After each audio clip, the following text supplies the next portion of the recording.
nung ating jackpot round. Andres? Ayan na siya. Ay, bakit may kahon?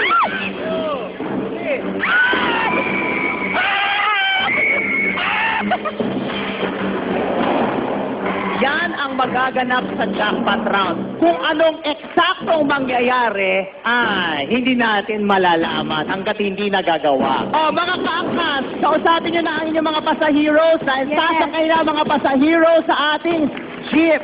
Ready na rin ang mga pasaheros dahil eto na ang Jeepney Jackpot! Pera o para! Sakay na! Mga pasaheros! Thank you! Thank you! Babalik kami! See you!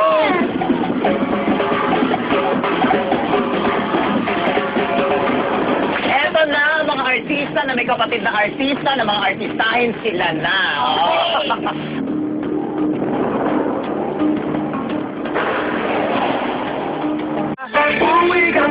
Ang programang ito ay hatid sa inyo ng Surf Pabula.